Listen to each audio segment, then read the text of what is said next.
OK. Donc, est-ce que tu peux nous parler finalement un petit peu de l'offre de suivi de groupe à Rivo, combien de rencontres, combien de temps, OK. combien de femmes aussi, là?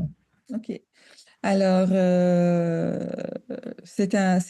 bon, c'est un groupe fermé au départ.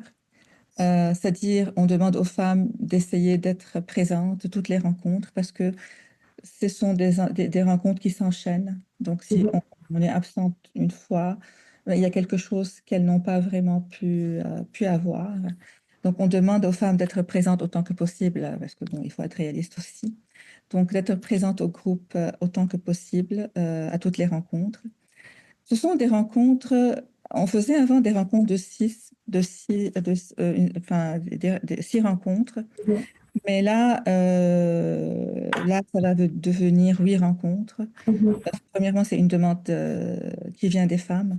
Et deuxièmement, c'est plus, c'est-à-dire que le groupe a à peine le temps de se connaître, de mhm. commencer à former Ouais. pour qu'on arrête. Alors que si on prolonge 2 ou 3 séances de plus, ce qui est possible, donc ça aide plus à ce que le groupe ensuite soit soudé, soit en relation, parce que ça aussi, c'est une des raisons d'être du groupe, c'est de briser l'isolement des femmes.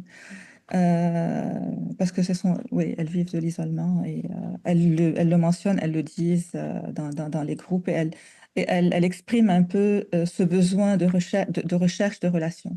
Mhm, Donc ce groupe-là contribue aussi à construire ces relations-là. Donc plus on le prolonge et plus ces relations, dans des rencontres où on partage beaucoup de choses intimes, donc ça crée des relations durables, on l'espère. Donc, on commence toujours la rencontre par un exercice de relaxation que tu fais toi-même, Stéphanie. mhm.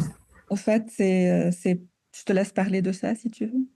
Oui, bien en fait, l'idée aussi, c'est que, bon, quand il y a eu des traumatismes, on essaie de regagner une conscience corporelle, une connexion avec les sensations du corps. Donc, l'idée de ces exercices-là, c'est ça, c'est un petit peu de réapprendre à entendre les messages du corps, puis aussi à normaliser peut-être tout ce qui est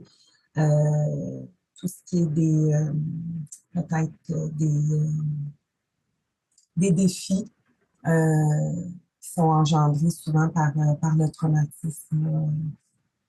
Ouais. Donc, on essaie d'intégrer cette petite partie-là aussi. Oui, c'est ça. Et ça peut aussi leur permettre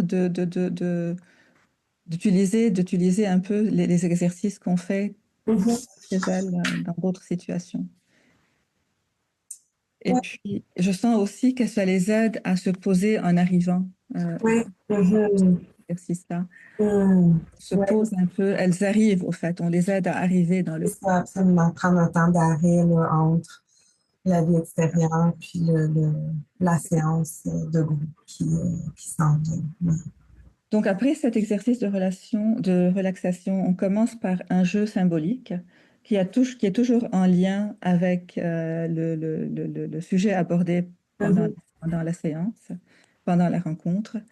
C'est comme une entrée euh, à ce qu'on va dire pendant la rencontre. Ce sont Mhm. des rencontres qui durent 2 heures. Mhm. Euh, le nombre de femmes, encore une fois, c'est entre 6 et 8 en général, mais on a un groupe actuellement qui est comme un peu de 12 ou de 13, donc on va voir comment ça va fonctionner avec un grand groupe. Mhm. C'est la première fois qu'on a un groupe aussi important que ça. Mhm. Ouais. Euh, on partage aussi une collation pendant le groupe. Cette collation aussi, elle vient bon, premièrement, c'est le temps du souper. Alors, il y en a qui rentrent du travail directement, elles viennent directement au groupe. Donc, c'est aussi un moment où on partage ensemble un repas, une petite collation, des petites sandwich. C'est pas vraiment un repas, mais bon, c'est un partage. Mhm. Et dans ce partage aussi, il y a une construction de relations parce que c'est un moment de détente. Absolument. Un moment au milieu de la rencontre où on a parlé de choses importantes et on va reparler de choses importantes après. Donc, c'est un petit moment de détente. Mhm. Euh, le groupe est toujours un levier qui aide à partager. Un groupe, enfin, premièrement, un groupe est soutenant. On sait que c'est confidentiel, donc on a plus, on a, sachant que c'est confidentiel, en écoutant les autres partager leur histoire intime, leur récit intime, puisqu'on parle d'histoire et de récit souvent en approche narrative. Donc ça aide les autres à faire de même, Mhm. à partager. Donc c'est dans ce sens-là où c'est un levier. Il y a des relations qui se tissent, mais profondément, grâce à ce, au groupe, à ce qui est dit pendant le groupe. Ouais.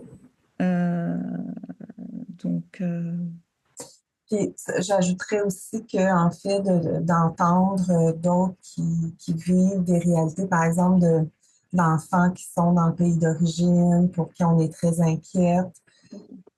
Souvent, il y a plusieurs femmes qui vivent cette même réalité, donc ça permet vraiment d'avoir le sentiment que ah, ok, je suis pas toute seule à vivre ça, puis c'est aussi difficile pour celle qui est en face de moi de tout vivre à fait, cette réalité-là. c'est ça. Et là, ça montre qu'elles ne sont pas seules dans ce parcours. Il y a d'autres femmes qui vivent la même expérience qu'elles. Aussi Ouais, douloureuse soit-elle cette expérience, mais il y a d'autres ouais, qui la vivent avec elles.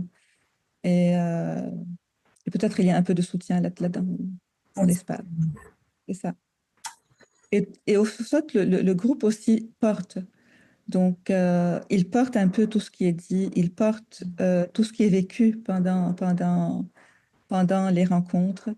Euh, et bon, nous-mêmes et les femmes se sentent portées un peu par les autres. Mhm. Euh, Mhm. Ça aussi, ça crée des relations durables, on espère. Et ça crée aussi plus d'introspection, autant que possible, plus de confiance pour pouvoir Mhm. aller plus loin dans, dans les histoires, dans nos histoires intimes. Tout à fait. Ben, merci infiniment, Noah, Merci à toi, Stéphanie. bonne journée.